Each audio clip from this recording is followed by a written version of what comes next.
تھوڑی دیر پہلے چودھری قربان نے نرگس کے کسی حبیب نامی رشتہ دار اور مرادپور کا تذکرہ کیا تھا۔ چودھری قربان کا خیال تھا نرگس نے اپنے یار حبیب کی مدد سے چودھری فرمان کو موٹ کے ہاتھ اتارا تھا اور اب نرگس مرادپور جانے کے لیے مجھ سے درخواست کر رہی تھی۔ مرادپور میں کون رہتا ہے؟ میں نے سخت لہجے میں پوچھا۔ وہاں میرے ماں باپ رہتے ہیں، ادھر میکا ہے ادھر۔ وہ بے ساختہ بولی۔ صبح کچھ لوگ ادھر سے یہاں آئے تھے لیکن چودھری قربان نے بری طرح بے عزت کر کے انہیں یہاں سے نکال دیا۔ اس خبیث نے مجھے اس کمرے میں بند کر رکھا تھا، ان سے ملنے نہیں دیا۔ میری ماں اور بہن روئی مجھ سے ملنے آئے تھے، سخت صدمہ لے کر الٹے قدموں واپس چلے گئے۔ اس حویلی میں میرے اب گنجائش باقی نہیں رہی، آپ مجھے مرادپور جانے کی اجازت دیں۔ نرگس کی اس وضاحت نے میرے ذہن میں تیز روشنی کا ایک جھماکہ سا کیا۔ تھانے سے احمد نگر آتے ہوئے کوچوان دلیو نے بتایا تھا تھوڑی دیر پہلے سے چند سواریوں کو مرادپور سے احمد نگر پہنچایا تھا۔ یقینی طور پر وہ لوگ نرگس کے رشتہ دار ہی تھے۔ میرے چندہ مشکل نہیں تھا کہ میں نرگس کو مرادپور پہنچا دیتا، لیکن سچی بات یہ تھی کہ اسے فوری طور پر کسی ماہر ڈاکٹر کے پاس یا پھر ہسپتال پہنچنا چاہیے۔ اس کی چند خطرناک چوٹوں کا علاج گھریلو ٹوٹکوں سے ممکن نہیں تھا، سرکاری ہسپتال میں سے رکھنا ایک پہلو سے بھی ضروری تھا۔ چودھری قربان علی کے مطابق نرگس نے بڑے چودھری کو قتل کیا تھا، چاہے کسی بھی حوالے سے صحیح، نرگس پر قتل کا الزام تھا۔ اسے قانون کی نگرانی میں رہنا چاہیے تھا جب تک اس کی ذات شک سے پاک نہ ہو جاتی۔ میں نے ٹھہرے ہوئے لہجے میں کہا، میں قانونی تقاضے نبھاتے ہوئے تمہیں سرکاری ہسپتال بھجوا رہا ہوں، مرادپور کو فی الحال بھول جاؤ۔ چودھری فرمان کے چھوٹے بھائی نے تم پر قتل کا الزام لگایا ہے، خود کش کا سلسلہ بھی چلے گا، پہلے تمہیں طبی امداد ملنا چاہیے۔ میں محسوس کر رہا ہوں کہ تم خاصی تکلیف میں ہو، اگر اسی طرح تکلیف کو برداشت کرتے ہوئے تم نے علاج معالجے میں تاخیر کر دی تو لینے کے دینے پڑ جائیں گے۔ اس نے دانت کچکچائے اور نفرت بھرے لہجے میں بولی، میں بے گناہ تو سرکاری ہسپتال میں قانون کی نگرانی میں رہوں اور وہ شیطان آزادی سے یوں ہی دندناتا پھرے جس نے مجھے اس حال کو پہنچایا ہے۔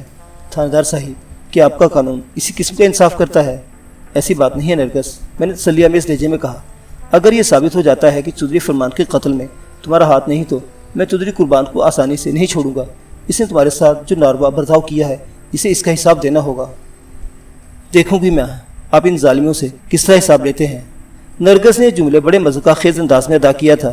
میں نے ٹھوس لہجے میں کہا، نرگس، میں کسی وقت ہسپتال آ کر تمہارا تفصیلی بیان لوں گا، تم بے فکر رہو، تمہارے ساتھ کسی قسم کی ناانصافی نہیں ہوگی۔ میں بڑا مختلف قسم کا تھانے دار ہوں۔ چلیں جی، آپ کی تھانے داری بھی دیکھ لوں گی، وہ بے یقینی سے بولی۔ میں نے اچانک سوال کیا، تم کسی حبیب نامی بندے کو جانتی ہو جو مرادپور میں رہتا ہے؟ اس کے چہرے پر ایک رنگ سا آ کر گزر گیا۔ متعاملانہ انداز میں بولی، حبیب میرا پھوپھی زاد ہے۔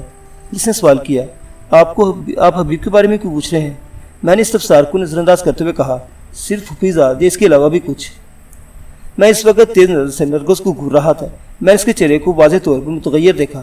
وہ ہچکچاہٹ بھرے لہجے میں بولی، کبھی وہ میرا منگیتر بھی تھا۔ تو پھر تمہاری شادی چودھری فرمان علی سے ہو گئی؟ میں بدستور اس کی آنکھوں میں دیکھ رہا تھا۔ شادی؟ اس نے برا سا منہ بنایا، پھر اس بناوٹ میں مضروب بدن کو تکلیف بھی شامل ہو گئی۔ وہ کراہتے ہوئے بولی، غنڈہ گردی اور بدمعاشی کے زور پر اگر کسی کو نکاح کے لیے مجبور کرنے کا نام شادی ہے تو آپ کہہ سکتے ہیں 1 سال پہلے چودھری فرمان نے مجھ سے شادی رچائی تھی۔ اس کا انداز زمائنی تھا۔ میں نے تیکھے لہجے میں پوچھا، اس کا مطلب ہے تم چودھری فرمان علی سے شادی نہیں کی تھی؟ حقیقت تو یہی ہے۔ جملہ مکمل کرتے اس کے لبوں سے ایک سسکاری برآمد ہوئی۔ میں نے نرگس کو اسی کے کمرے میں چھوڑا اور حوالدار کو اپنے پاس بلایا۔ چودھری قربان کسی پخ کی طرح اس کے ساتھ چلا آیا۔ حوالدار شمشاد نے اشاروں کنائی میں مجھے بتایا کہ چودھری فرمان کے بیڈ روم سے ایک اہم اور مفید سراغ ہاتھ نہیں لگا تھا۔ ہم ایک مرتبہ پھر بیٹھک میں آ کر بیٹھ گئے۔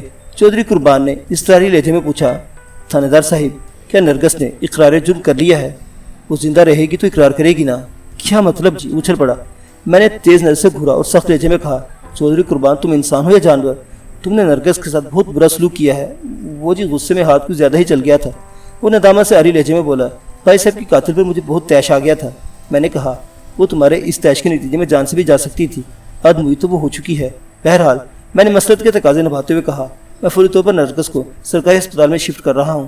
اس کا بیان اور باقی پوچھ تاچھ وہیں ہوگی، تم جلدی سے کسی سواری کا بندوبست کراؤ۔ میں چودھری قربان کو بیچ میں لٹکا کر رکھنا چاہتا تھا۔ اسے نہ تو یہ احساس ہوتا کہ میں نرگس سے کوئی ہمدردی جتا رہا ہوں اور نہ ہی وہ محسوس کر پاتا کہ میں اسے قاتل نہیں سمجھ رہا ہوں۔ وہ میرے حکم کو معمول کی کارروائی سمجھ کر فوراً بیٹھک سے نکل گیا۔ میں نے حوالدار شمشاد سے کہا، تم نرگس کے تحت ہسپتال جاؤ گے، اسے فوری طبی امداد چاہیے۔ اس کے ساتھ 2 ہوشیار قسم کے کانسٹیبل اس کی نگرانی پر مامور کر دو۔ مجھے امید تو نہیں کہ یہ ہسپتال سے فرار ہونے کی کوشش کرے گی، لیکن احتیاط ضروری ہے۔ چودھری قربان کا خیال اگر چند فیصد درست ہے تو میں بہت محتاط رہنا ہوگا۔ میں اچھی طرح سمجھ گیا ملک صاحب، حوالدار نے اس بات میں سر ہلاتے ہوئے کہا۔ میں نے مزید کہا، تم ہسپتال سے فارغ ہونے کے بعد تھانے چلے جانا، مجھے بھی حویلی میں رکنا ہوگا۔ چودھری فرمان علی کی دوسری 2 بیویوں اور گھریلو ملازمین کے بیان قلمبند کرنا ہے۔ شمشاد نے مجھے یقین دلایا کہ میں تھانے اور اسپتال کی طرف سے قطعی بے فکر ہو جاؤں۔ تھوڑی دیر بعد چودھری قربان علی نے ایک تانگے کا انتظام کر دیا۔ وہ اپنے کسی آدمی کو ساتھ بھیجنا چاہتا تھا، لیکن میں نے سختی سے منع کر دیا۔ حوالدار میرا اشارہ پا کر اٹھا اور زخمی نرگس کو تانگے میں سوار کرا کے اسپتال کی جانب روانہ ہو گیا۔ اسی اسپتال کی سمت جہاں کچھ دیر پہلے شیطان صفت چودھری فرمان علی کی لاش پوسٹ مارٹم کے لیے بھیجی گئی تھی۔ معزز سامعین، اس کیس کی کہانی بھی جاری ہے۔ بقیہ واقعات اگلی قسط میں۔ اللہ حافظ۔